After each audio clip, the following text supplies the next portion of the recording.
ডান পাশে কোনো লোক আসতে দেওয়া যাবে না।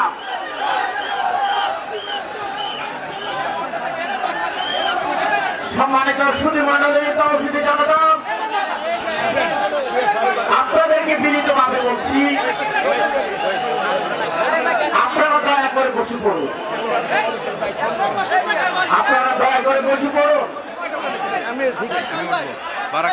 মিডিয়া ভাইদেরকে বলছি, দেখাবে উযকুর ইসমি ফি তাহাজ্জুদি ইনশাআল্লাহ আনতে কামান বারাকাল্লাহু ফিক। জোয়ারিয়া সহ সবাইকে আদর। সম্মানিত উপস্থিতি, আর আমার প্রিয় ডক্টর মিজানুর রহমান আজহারি, 12 বছর আগে ওর এলাকায় গিয়েছিলাম আমি।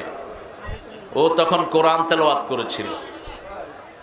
তো কোরআন তেলাওয়াত শুনে আমার ভালো লেগেছে। আমি বললাম এদিকে আয়। আমার এটিএনের একটা ছোট্ট কার্ড ছিল, ওটা দিলাম তাকে, বললাম দেখা করবি এটিএনে। গেছে। যাওয়ার পরে আমার আলোচনার আগে দিয়ে একটু আলোচনা রেকর্ড করে টেলিভিশনে ছেড়ে দিলাম। সেই তার হাতে সবক। আজকে আমার মিজানকে আল্লাহ কবুল করুন। মিজানের সুন্দর আলোচনাকে আল্লাহ আমাদের আমলের তৌফিক দান করুন। প্রাঞ্জল ভাষায় অত্যন্ত চমৎকার ভঙ্গিতে কথা বলে, ছোট্ট ছোট্ট সেন্টেন্সে। এটা আমরা উত্তরাধিকার সূত্রে একজন থেকে পেয়েছি, যিনি সারা পৃথিবীর কথার জাদুঘর। মিজান আমাকে অনেক ভালোবাসে এবং ফোনেও সে যখন কথা বলে আমাকে বলে উহিব্বুকা ফিল্লাহ, আমি আপনাকে আল্লাহর জন্য ভালোবাসি। আমিও তাকে আল্লাহর জন্য ভালোবাসি। অনেক দিনের বেদনা ছিল ওর, একটু দেখা হোক, আমারও ছিল তাই। এই জন্য দুইজন একজন আরেকজনকে দেখে শান্ত থাকতে পারলাম না। এটাই আমাদের মোমেনদের পরিচয় হওয়া উচিত। আজকে তাফসীরের ময়দানে যতজন কথা বলেন আল্লাহ সবাইকে কবুল করুন। হযরতুল আল্লাহ মাওলানা তারিক মুনাওয়ার ভাই অসাধারণ চমৎকার কোরআন থেকে কথা বলেন।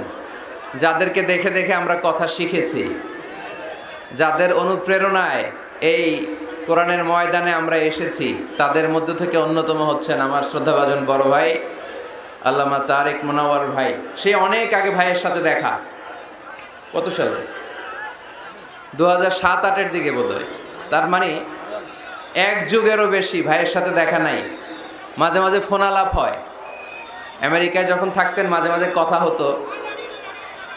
অনেক ভালোবাসেন আমাকে, অনেক স্নেহ করেন, খোঁজ খবর নিতেন খুব।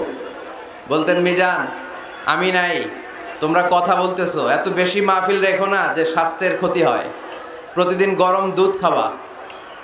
বড় ভাই যেমনি ছোট ভাইয়ের খোঁজ খবর নেয়, এভাবে খোঁজ খবর নিতেন। অসাধারণ ভঙ্গিমায় কথা বলেন, অ্যারাবিক, ইংলিশ সব ল্যাঙ্গুয়েজে প্যারালাল, ঠিক কিনা?